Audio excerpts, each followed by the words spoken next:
היום אנחנו הולכים לדבר על משהו שנוגע, תרתי משמע, על החיים של כולנו על הכביש. תראו, נתונים יבשים יכולים לפעמים קצת להרדים, אבל כשמדברים על קהילת הרוכבים שלנו, הסטטיסטיקה הזאת היא ממש לא סתם מספרים על נייר, מדובר בחיים של אנשים. בסקירה שלנו היום המטרה היא לנפץ קצת את השליית החסינות שאולי מלווה חלק מאיתנו כשאנחנו עולים על הכלי, ובעיקר להפוך את הנתונים המדאיגים האלה לאסטרטגיות פרקטיות, אקטיביות, וכאלה שפשוט מצילות חיים. בקיצור, אנחנו הולכים להחזיר את הכוח והאחריות לידיים שאוחזות בכידון. אז מה התוכנית שלנו להדרכה הזאת? קודם כל, נסתכל למציאות הסטטיסטית בלבן של העיניים. אחר כך נבין את מלכודות הגיל והניסיון, נדבר קצת על הג'ונגל העירוני ועל סכנות השליחויות, ומשם נעבור נטו לפתרונות. נדבר על רכיבה הגנתית, ציוד מגן והכשרות. אוקיי, בואו נתחיל. חלק ראשון, המציאות הסטטיסטית על שני גלגלים. בואו נבין בדיוק מול מה אנחנו עומדים כרגע על האספלט. 101. זה מספר שבאמת פשוט קשה לעכל.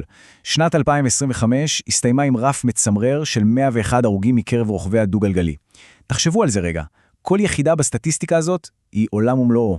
אלה שותפים שלנו לרכיבה, חברים, הורים, שלא חזרו הביתה מהרכיבה. זה פשוט צי עגום שמציב לכולנו מראה מאוד מאוד נוקבת. ויש פה עוד משהו שצריך לשים אליו לב. תסתכלו על הפער הבלתי נתפס בנתונים האלה. משנת 2000 עד 2025, מספר כלי הרכב הדו-גלגליים גדל ב-128%. הגיוני, נכון? יותר אנשים מחפשים לעקוף פקקים. אבל, וזה אבל גדול, מספר הרוכבי מההרוגים באותה תקופה זינק ב-140%. המשמעות של הפער הזה היא שחלה עלייה ריאלית של 5.4% ברמת הסיכון של כל רוכב שנמצא היום על הכביש. הסיכון נהיה גדול יותר, נקודה. עוברים לחלק השני, מלכודות הגיל וחוסר הניסיון. מי בעצם נמצא בסיכון הכי גבוה מתוך כל הסטטיסטיקה הזאת? הטבלה הזאת פשוט מדהימה, כי היא מומחישה בצורה הכי ברורה את עקומת הלמידה המסוכנת. שימו לב לרוכבים צעירים וחסרי ניסיון בשנתיים הראשונות שלהם על הכביש, מה שנקרא מלכודת השנה הראשונה. התקופה הקצרה הזאת לבדה אחראית ל-38% מכלל ההרוגים. למה? כי בשלבים האלה עדיין חסר לרוכב את אותו חוש שישי שזועק שמשהו מסוכן עומד לקרות. אחר כך, בין 3 ל-5 שנות ניסיון, מגיעה מלכודת הביטחון העצמי. רוכבים בטוחים שהם כבר הבינו את הקטע, מעלים מהירות ומצמצמים מרווחי בטיחות. מתי מגיעות החדשות הטובות? רק אחרי 10 שנות ניסיון רואים ירידה דרסטית בתאונות, כי הלמידה המצטברת מתחילה באמת להגן עלינו. הנה עובדה מעניינת שלא הרבה חושבים עליה, הקשר שבין נהיגה ברכב פרטי לרכיבה.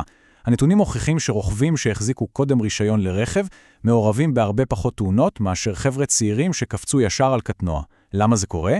כי היכולת לקרוא את הכביש, להבין איך התנועה זורמת ולצפות טעויות של נהגים אחרים היא מיומנות נרכשת. הניסיון הזה מתוך הרכב המוגן משמש כשכבת הגנה קריטית כשעוברים לשני גלגלים. חלק שלישי, הג'ונגל העירוני וסכנות השליחויות. בואו נדבר רגע על הזירה הכי משוגעת ומסוכנת שיש. בניגוד למה שנהוג לחשוב, זו לא הדרך הערירית והמפותלת שגובה את המחיר הכי כבד, אלא דווקא הרחוב העירוני הפקוק. ויש פה תופעה ששינתה את הכל, אפקט השליחויות. מצד אחד יש לנו רוכב ממוקד שנוסע לעבודה, ומצד שני, רוכבי שליחויות שעובדים בעיר תחת לחץ זמנים. מחקרים מראים שיש זינוק מטורף של 40% בעבירות הסחת דעת אצל שליחים. כשהטלפון מושך את העיניים בשביל לקבל הזמנה מהאפליקציה, תוך כדי זיגזוג בעיר צפופה, הסיכון פשוט טס לשמיים. ופה אנחנו מגיעים לתירוץ הכי מוכר והכי מתסכל של נהגים אחרי תאונה, קוראים לזה תופעת הסמידסי, ראשי תיבות באנגלית של סליחה אחי, פשוט לא ראיתי אותך.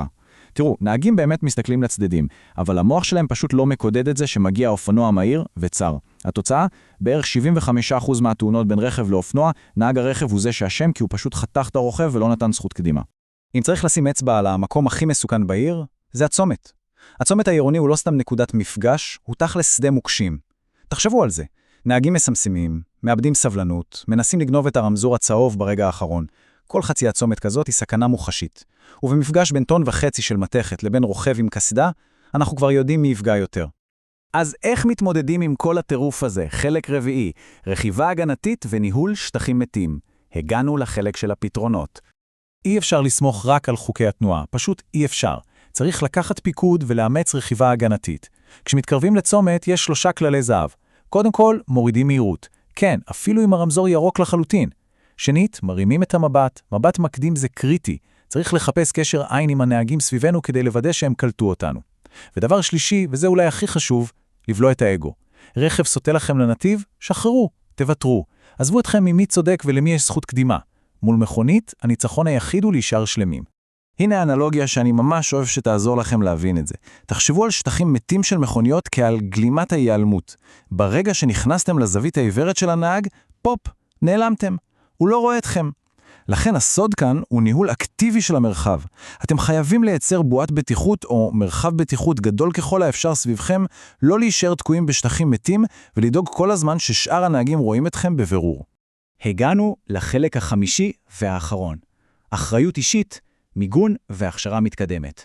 כי בסוף ההישרדות שלנו מתחילה בהחלטות שאנחנו מקבלים עוד לפני שהננו את הכלי.